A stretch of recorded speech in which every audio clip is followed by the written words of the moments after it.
बाल गोपाल की लीला। एक गांव में बाल गोपाल का मंदिर था।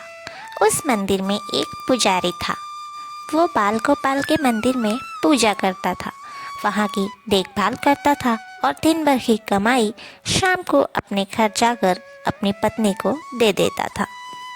पुजारी को जो दिन भर का दक्षिणा मिलता था उसी से उसका घर चलता था। मंदिर काफ़ी बड़ा था और लोगों की भीड़ लगी रहती थी।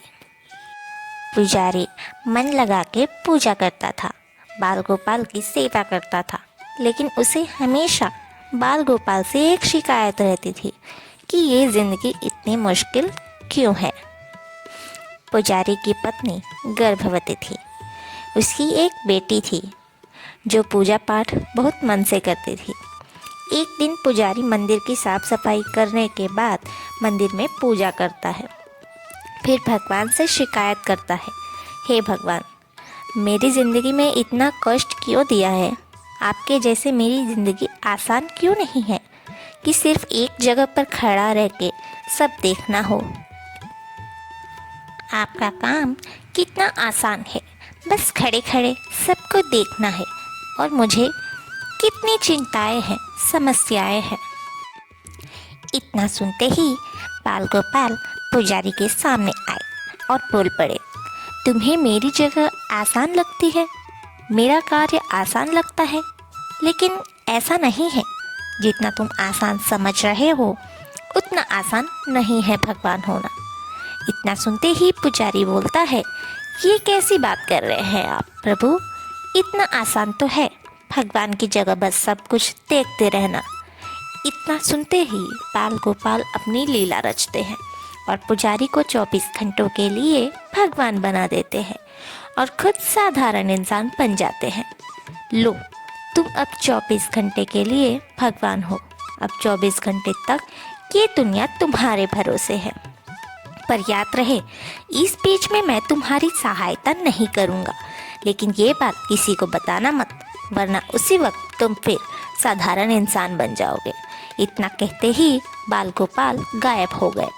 अब पुजारी को कुछ समझ नहीं आ रहा था कि वो अचानक भगवान बन गया, लेकिन फिर वो खुश हुआ कि अब 24 घंटे तक उसे कोई दुख नहीं होगा।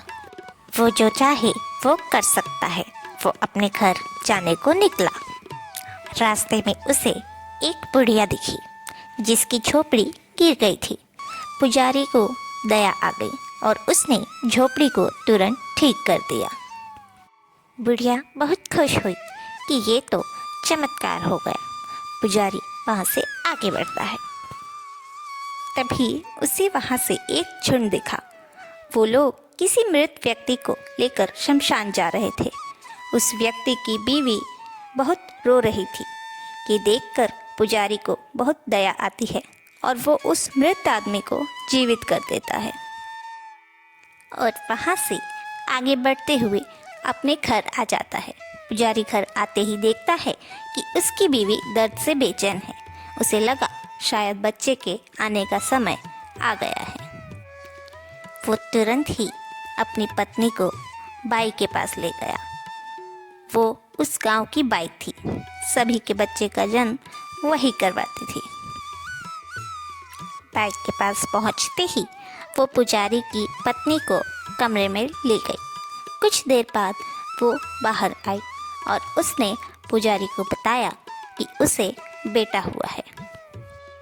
पुजारी खुश हुआ था, लेकिन तभी बाई ने बताया कि वो बच्चा मरा हुआ पैदा हुआ है। ये सुनते ही पुजारी कहता है, ऐसे कैसे मरा हुआ है? मैं इसे जिंदा कर दूंगा, मैं भगवान हूँ।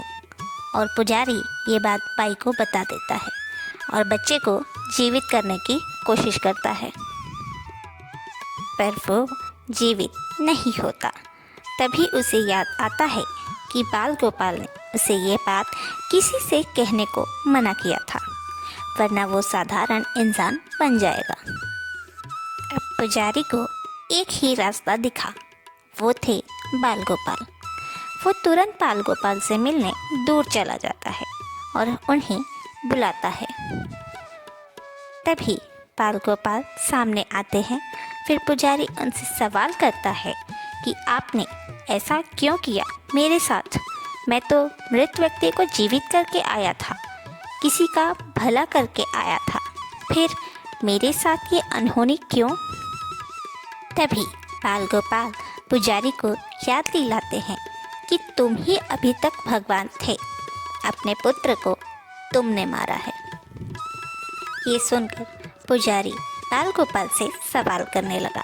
तभी बाल गोपाल ने उसे बताया कि जिस मृत व्यक्ति को वो जीवित करके आया है, उसी की आत्मा पुजारी के बेटे के लिए आई थी, लेकिन उसे पुजारी ने जीवित कर दिया, तो अब उसका बेटा जीवित नहीं होगा, क्योंकि उस आदमी की आयु पूर्ण हो चुकी थी।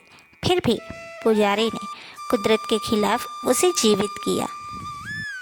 तभी पुजारी को बाल गोपाल की लीला समझ आ गई और वो हाथ जोड़कर बाल गोपाल से कहता है, प्रभु मुझे माफ़ कर दो, मुझसे बहुत बड़ी गलती हुई जो मैंने खुद को भगवान समझा और इंसानी जीवन को बोझ। मुझे मेरी गलती की सज़ा दो, लेकिन मेरे बच्चे को मुझसे मत छीनो भगवान। तभी बाल गोपाल कहते हैं, तुम्हारे बच्चे को मैंने नहीं छीना है, उसे तुमने खुद छीना है, वो भी कुदरत के खिलाफ जाकर, तो मैं उसे कैसे वापस लाऊं? ये सुन पुजारी रोने लगता है। उसे अब अपनी गलती का पश्चाताप हो रहा था और बाल गोपाल से विनती कर रहा था कि मुझे मेरा बेटा लौटा दो प्रभु। ये सुन प्रभु उसे घर जाने को कहते हैं और गायब हो जाते हैं। पुजारी निराश होकर अपने घर को लौटता है।